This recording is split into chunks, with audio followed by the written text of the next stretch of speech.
ಕೇಂದ್ರ ಸರ್ಕಾರವು ನ್ಯಾಯಮೂರ್ತಿ ರೋಹಿಣಿ ನೇತೃತ್ವದ ಆಯೋಗವನ್ನು ರಚಿಸುವ ಮೂಲಕ ಹಿಂದುಳಿದ ವರ್ಗಗಳ ಅಭಿವೃದ್ಧಿಗೆ ಹೆಚ್ಚಿನ ಆದ್ಯತೆಯನ್ನ ಕೊಟ್ಟಿದೆ ಎಂದು ಬಿಜೆಪಿ ಹಿಂದುಳಿದ ವರ್ಗಗಳ ಮೋರ್ಚಾದ ರಾಜ್ಯಾಧ್ಯಕ್ಷರಾದ ನರೇಂದ್ರ ಬಾಬು ಅವರು ಹೇಳಿದರು. ಮಂಗಳೂರಿನ ಕಲಾಕುಂಜದ ಬಳಿಯ ಅಟಲ್ ಸೇವಾ ಕೇಂದ್ರದಲ್ಲಿ ನಡೆದ ಸುದ್ದಿಗೋಷ್ಠಿಯಲ್ಲಿ ಮಾತನಾಡಿದ ಅವರು, ಬಿಜೆಪಿಯು ಹಿಂದುಳಿದ ವರ್ಗಗಳ ಅಭಿವೃದ್ಧಿಗೆ ಹಲವು ಯೋಜನೆಗಳನ್ನು ಕೈಗೊಂಡಿದೆ. ನರೇಂದ್ರ ಮೋದಿಯವರು ಪ್ರಧಾನಿಯಾದ ಬಳಿಕ ಹಿಂದುಳಿದ ವರ್ಗಕ್ಕೆ ಹೆಚ್ಚಿನ ಮಹತ್ವವನ್ನು ಕೊಟ್ಟಿದ್ದಾರೆ. ಕೇಂದ್ರ ಹಾಗೂ ರಾಜ್ಯದಲ್ಲಿ ಹಿಂದುಳಿದ ವರ್ಗಗಳ ಸಚಿವರನ್ನ ನೇಮಿಸಿದೆ. ಜೊತೆಗೆ ರಾಜ್ಯಪಾಲರನ್ನ ನೇಮಕ ಮಾಡಿರುವುದು ಸ್ವಾಗತಾರ್ಹವಾಗಿದೆ. ಈ ಮೂಲಕ ಕೇಂದ್ರ ಸರ್ಕಾರ ಹಿಂದುಳಿದ ವರ್ಗಕ್ಕೆ ಹೆಚ್ಚಿನ ಪ್ರಾಧಾನ್ಯತೆಯನ್ನ ಕೊಟ್ಟಿದೆ ಎಂದು ಹೇಳಿದರು. ಇನ್ನು ಕೇಂದ್ರ ಸರ್ಕಾರ ಶಿಕ್ಷಣ ಇಲಾಖೆಯಲ್ಲಿ ಮೀಸಲಾತಿ ತಂದಿರುವುದು ಅಭಿನಂದನೆಯನ್ನ ಸಲ್ಲಿಸುತ್ತೇನೆ ಎಂದು ಅವರು ಹೇಳಿದರು. ಈಗಾಗಲೇ ರಾಜ್ಯದಲ್ಲಿ ಜಾತಿ ಸಮೀಕ್ಷೆಯನ್ನ ಮಾಡಲಾಗಿದ್ದು, ಇದನ್ನು ರಾಷ್ಟ್ರ ಮಟ್ಟದಲ್ಲೂ ಮಾಡಬೇಕೆಂದು ಅವರು ಹೇಳಿದರು. ನರೇಂದ್ರ ಮೋದಿಯವರು ಪ್ರಧಾನಮಂತ್ರಿಗಳಾದ ಮೇಲೆ ಇವತ್ತು ಬಹಳಷ್ಟು ದಿನಗಳಿಂದ ನಿರೀಕ್ಷಿತವಾಗಿದ್ದಂತಹ ಕಾರ್ಯಗಳಾಗ್ತಾ ಇವೆ.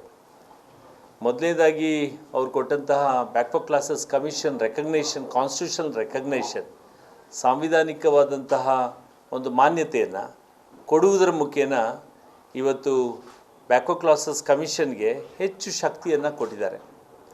ಯಾಕಂದರೆ ಯಾವುದೇ ರೀತಿಯ ರಿಕ್ರೂಟ್ಮೆಂಟ್ ಆಗಲಿ ಮತ್ತೊಂದಾಗಲಿ ಮಗದೊಂದಾಗಲಿ ಅದನ್ನು ಮಾಡಬೇಕಾದ್ರೆ ಎಲ್ಲರೂ ತಪ್ಪುಗಳಾದಾಗ ಅದನ್ನು ಸರಿ ಮಾಡಬೇಕಾದ್ರೆ ಒಂದು ಕಾನ್ಸ್ಟಿಟ್ಯೂಷನಲ್ ರೆಕಗ್ನೇಷನ್ ಇರಲಿಲ್ಲ, ಆ ಮಾನ್ಯತೆ ಇರಲಿಲ್ಲ ಬ್ಯಾಕ್ವರ್ಡ್ ಕ್ಲಾಸ್ ಕಮಿಷನ್ಗೆ.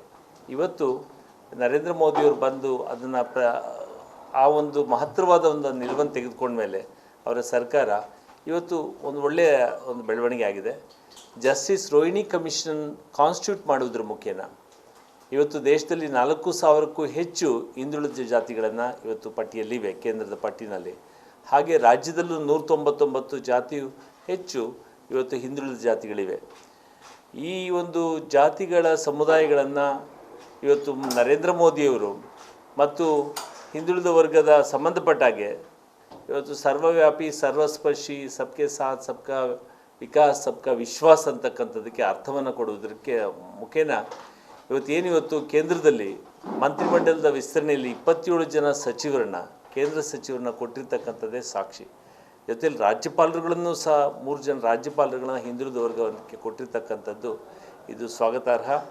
ಬಹಳ ಸ್ವತಂತ್ರ ಬಂದಾಗಿಂದ ಇದನ್ನು ಕಂಡಿರಲಿಲ್ಲ.